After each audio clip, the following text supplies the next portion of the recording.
Malawi Brief. Tsopano tioneko zomwe nkhani zalemba pa MBC mu nkhani madzulo za lero pa 23 April 2026. Nkoloma mkulu wa Makra anatsindika zakufunika kuti pakhale komiti yapadera yolondoloza ntchitozi kuti zipatso zake zipitirire. Tikoza kumapanga export technology imene ndi chifukwa cha chimenechi kupezeka kuti ife ngati Malawi tikutha kupanga ndalama yakunja imene timati US dollar imene ikusowa ndikoza kuthandiza panjira zinthu zambiri zimene tikuvutika kwa lero. Ndiye anyamata amene atufuna tagwire pankono tipanga task force imene ikhale ndi akadaulo osiyanasiyana amene alofunika kuwathandiza anyamata awo kuti zimene akuganiza zipite patsogolo. Opambanawa mwazina alimbikitsa anzawo kuti achirimike pobweretsa luso lawo poyera pothana ndi mavuto ena omwe dziko lino likukumana nawo. Ndi nthawi yathu yabwino kuti tipange zinthuzi tipange mphamvu zathu zambiri kupangisa kumapanga zoti zitha kupindulira ifeyo komanso kupindulira dziko. Ine ndili kosangalala chifukwa ndikudziwa zoti innovation yabwera apapayi ikuthandiza Malawi. Ndine osangalala kwambiri ndipo ndikuwathokoza chifukwa izi zandipangiseni kuti ndikwanise kufotokozera innovation yanga ku mtundu wa Malawi kuti aziwe zimene tikupanga komanso kuti ndizofunika bwanji pa mtundu wa Malawi. Mwa ntchito zaluso zosachepera 260, ntchito 20 ndizo zidasankhidwa kuti ndizo zili ndi kuthekera kothana ndi mavuto ena mdziko muno. Ntchitozi zikufikira m'magawo a zaulimi, maphunziro, kusintha kwa nyengo komanso luso la makono mwa zina. Emmanuel Chikonso, MBC Lilongwe.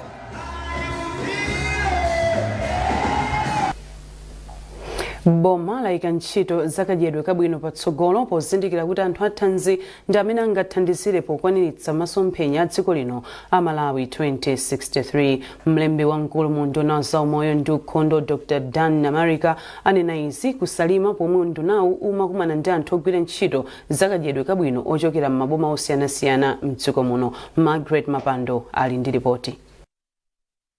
Mlembi wamkulu mu nduna wa zaumoyo ndi ukhondo a Dan Namarika ati ngakhale kuti dziko lino linayamba kuchita bwino pa nkhani yolimbana ndi kukwinimbira, chiwerengero chayambanso kukwera kuphatikizapo vuto lakuchepa kwa magazi pakati pa atsikana achisodzera m'madera ena mdziko muno. Iwo ati nkhani zakunyentchera ndi kadyedwe kabwino zimasiyana m'maboma onse ndipo iwo alimbikitsa adindo ona ntchitozi kuti awunikire bwino momwe ntchitozi zikuyendera. Tabwera pano ndi anthu amene akutigwirira ntchito ma nutrition officers ma district monse kuti timve kuti zimene akuchita bwino ndi ziti komanso tione ma gaps amene alipo ndi ati.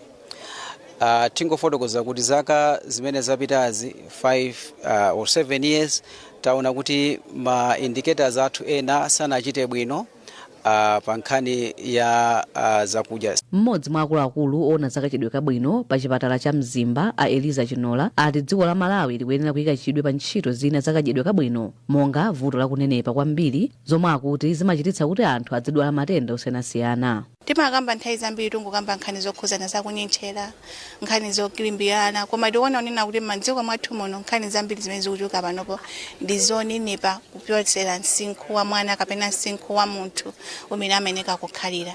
Choncho zikutibwereseranso mavuto osiyanasiyana, kamba nkhani yokhuzana ndi mabibi akukwerawo amakhala nkhani yokhuzana ndi zakudya, mashugas amene tili nawo amakhalanso ndi nkhani zokhuzana ndi kudya.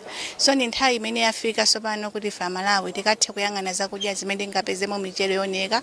Nthambi yona zakachedwe kabwino mu nduna wa zaumoyo ndi ukhondo yachititsa msonkhano wa masiku awiri ndi adindo ona ntchito zakachedwe kabwino ochokera m'maboma osiyanasiyana mdziko muno. Margaret Mapando, MBC Salima.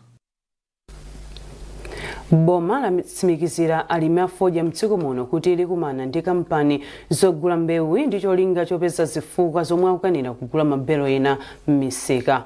Nduna ya zaulimi a Rosa Mbirizi anena izi pomwe imatsegulira msika wa fodya kulimbe mu mzinda wa Blantyre. Elin Chimoyo wafika ndi ripoti.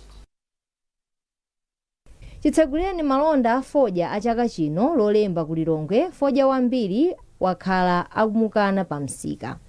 Mwachitsanzo ku msika wa Limbe pa mabelo 100 atatu okha ndi omwe awagula ndipo fodya wambiri yemwe wayenda malonda ndi wamgwirizano. Ndipo nduna ya zaulimi a Rosa Mbirizi yati izi ndizokhumudwitsa ndipo achita chotheka kuti akambirane ndi kampanizi kuti zinthu zisinthe.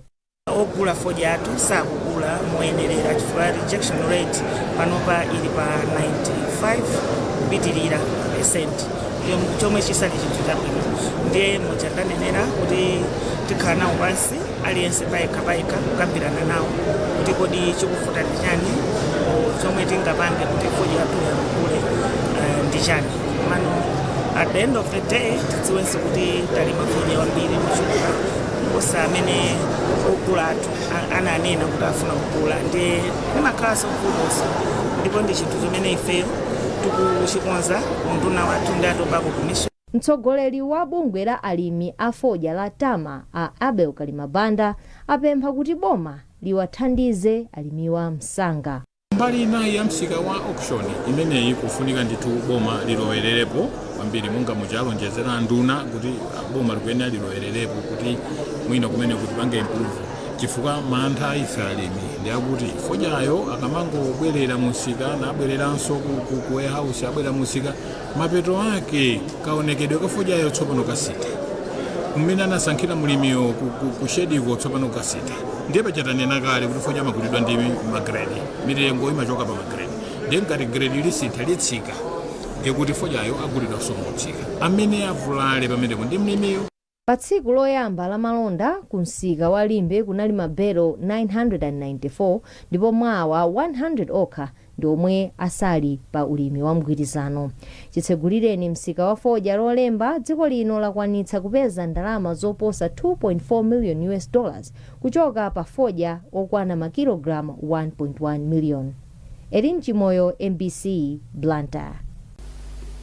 Nduna ya Santengatenga ndi ntchito zomangamanga Jack Muhango apempha maiko a mu Africa kuti adzipereke kwathunthu pa ntchito yopititsa patsogolo ntchito za mtengatenga pokonza misewu yowonongeka ngakhalenso kulambira yatsopano. Iwo atinso nkofunika kuti maiko a mu Africa alimbikitse njira zina za mayendedwe monga zapamadzi ndi zapanjanji zomwe zingathandize kuti misewu izikhala nthawi yayitali isanawonongeke. Iwo anena izi kusalima potsekulira msonkhano wa maiko a mu Africa wa bungwe loona za mtengatenga la Chartered Institute of Logistics and Transport.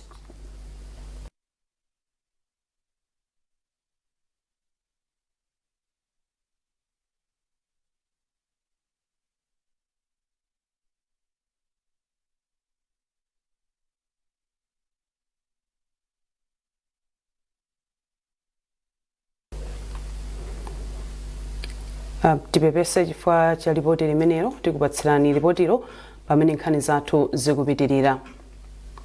Nduna yoona zachilengedwe a Patricia Wiskes yati boma lili ndi malingaliro omanga zigayo zopangira chakudya cha nsomba ndi cholinga chofuna kupititsa patsogolo ulimi wa nsomba mdziko muno.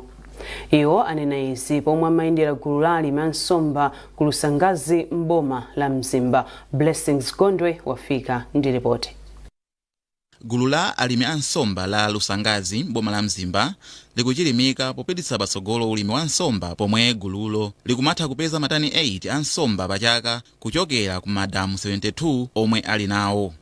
Ndipo nduna zachilengedwe Patricia Wiskes inakhutira poona kuti alimiwa afika popanga katundu wina kuchokera ku nsomba monga zomwe akuzitcha fish cake komanso fish powder mu Chingerezi.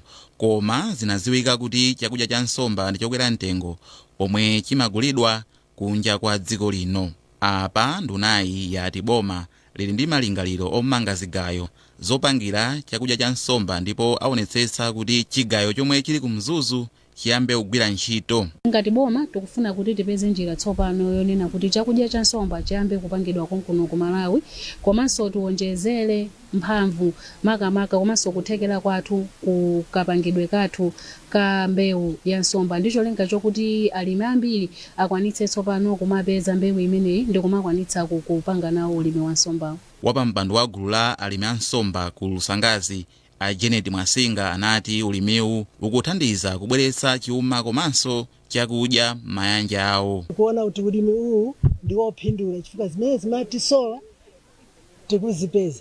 Timasowa ndiwo kuti ana adye pa nyumba. Timatenga mtunda ukagula nsomba kutauni zosokera kunkhata. Kunkhata sinanga nzathu ali ndi nyanja. ndiye ife tinaona kuti ife tipange nyanja tipange madamu kuno kuti ndiwo sisativute andiso maronda ya business ya nsomba kuti tithandizire pa khomo pathu. Gululi lili ndi alimi okwana 60 ndipo linayamba mchaka cha 2005.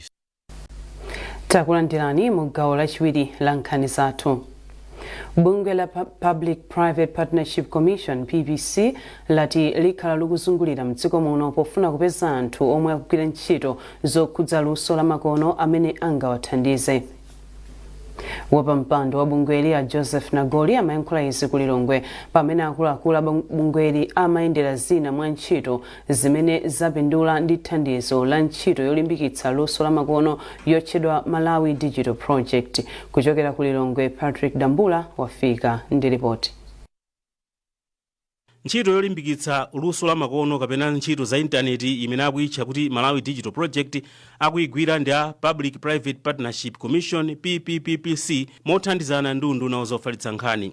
Pachifukwachi akuluakulu a bungweli anakayendera ena mwa anthu amene apindula ndi ntchitoyi. Imodzi ndi sukulu ya sekondari ya Mkwichi kumene adalumikizako makina a intaneti aulere, ndipo sukuluyi ndi imodzi mwa malo 530 amene kulinso makina a intaneti aulere. Mphunzitsi wamkulu pa sukuluyi a Gloria Ozias anauza MBC kuti kuchokera pamene sukulu adayipatsa mwayi wa intaneti yaulere maphunziro asintha kamba kakuti ophunzira ndi aphunzitsi omwe akutha kupeza mauthenga atsopano okhudza maphunziro osiyanasiyana. Koza kunena nditumonyadira kuti mayeso akhala akuyenda bwino pali kusintha kwa kakhozedwe kana athu pano chifukwa choti tikaona zotsatira za 2024 pa MSCE anathu anakhoza ndi 88%, ndipo ana amene anapita ku university anali 30. Tikaona mayeso a 2025 a MSCE anathu anakhoza ndi 95.4%, ndipo ana amene asankhidwa kupita ku university pa selection imene yangoduka amene alipo 70. Pansi pa ntchito ya Malawi Digital Project, anthu amene ali ndi maganizo otchakuka bwino komanso amene ali ndi maluso osiyanasiyana akumapatsidwa ndalama zokwana $2,500 kuchokera ku World Bank kuti apititsire patsogolo luso lawo. Malo otchedwa M-Hub ndi amodzi amene akuthandiza achinyamata kupititsa patsogolo luso, ndipo mkulu wa malowa a Elijah Nkandawire anati luso la makono kapena kuti teknoloji ndilofunika mu nthawi ino pamene dziko likupita chitsogolo ndi nkhani za luso. Ndizofunika kuti anyamata azikhala ndi maluso osiyanasiyana especially a digital kapena akagwiritsa ntchito kama kazinthu za internet chifukwa ndi direction imene dziko likupita. Tili mu m'bado umeneno chilichonse chokhala cha digital ndi achinyamata especially atsikana komanso akumuzi malulo youth akuyena kutenga nawo mbali kuchochitika chimenechi. Wapampando wa bungwe la PPPC a Joseph Nagoli anati boma lifunitsitsa kuti pomadzafika mchaka cha 2030 anthu 80 mwa anthu 100 alionse adzakhale ali ndi mwayi wa makina a intaneti. Ndiye chifukwa chake iwo akulimbikitsa kuthandiza anthu amene ali ndi maganizo osiyanasiyana pa nkhani zopititsa patsogolo luso. Zimene taona lero ndi zinthu zosangalatsa kwambiri kuti ndi mwina model imodzi imene tinga songesere chuma chathu kuti tipange ma project akulu amene angati kuthandiza dziko lathu. Mwaona amene aphunzitsi akugwirisira ntchito internet kukonza maphunziro atsopano komanso kuphunzitsa ana asukulu. Ntchito ya Malawi Digital Project adayikhazikitsa ndi cholinga chokuti ithandize kuti anthu ambiri mdziko muno akhale ndi mwayi wa intaneti, zomwenso akuti zikhoza kuthandiza kupititsa patsogolo miyoyo ya anthu. Patrick Dambula, MBC, Lilongwe. Bungwe la Malawi Red Cross Society lati lipitiriza kuthandiza boma pa ntchito yothandiza anthu omwe kumana ndi mavuto ogwa mwadzidzidzi mdziko muno. Mtsogoleri wa bungweli kuno ku Malawi a Innocent Majia anena izi pomwe bungweli limapereka thandizo la boti la ndalama pafupifupi 43 million kwacha ku bungwe la Dodma pofuna kuthandiza kupulumutsa anthu ku mavuto akusefukira kwa madzi m'boma la Chikwawa. Ndipo mu nkhani za masewero, bungwe la Sulomu latemetsa nkhwangwa pamwala kuti masewero otsegulira ligi ya FDH akhalabe pabwalo la Kamuzu mu mzinda wa Blantyre ngakhale kuti bungwe loyendetsa masewero mdziko muno la FAMU lakana kuti liyendere ndi kuvomereza bwaloli. Masewerowa akhala pakati pa matimu a Mighty Wanderers ndi Karonga United. Praise Majawa wafika ndi zambiri. Mukalata yomwe FAMU layankha bungwe la Sulomu pa nkhaniyi yati singayendere ndi kuvomereza bwaloli kamba kokuti amenera kuyendera patatsala masiku awiri masewero asanachitike. FAMU kudzera kwa mlembi wa bungwere Abudu Chiwalo walangiza Sulomu kuti ipeze bwaloli lina lochititsa masewerowa. Bungweli lati ngati Sulomu lichititse masewerowa pa bwaloli ilandira chilango. FAMU silinavomereze bwaloli kamba kankhani za ukhondo mwa zina. Koma titayendera bwaloli tapeza kuti ntchito yokonza zomwe zinawonongeka ili mkati. Koma polankhula ndi MBC mlembi wa Sulomu Williams Banda walasasintha ganizo lawo lochititsa masewero pa bwaloli. Songa sinchidwe patasala malewero osachepera 48 tumalinga ndi malamulo athu ndi masewero sakusinthidwa ndikotengeraso mmene aneneyo kuti sangathe kuyendera masewera less than 48 hours izapempha kuti ife timenya masewero iwo azatha kuyendera kusogoloko atha kulanga mmene angafunire ife timene tikupanga ife ndizokonzekera za mpira. Ligi ya FDH ikuyembekezera kuyamba kumathero a Sabatayi ndipo idzatha pa 27 February chaka chamawa. Praise Majawa, MBC Sport Blantyre.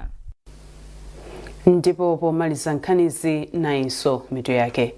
Omvera zimenezo ndi nkhani madzulo za lero, koma mongokumbutsana tikhale tikuponyeraniso programu ina chaposachedwapa. Takhalani pomwepo.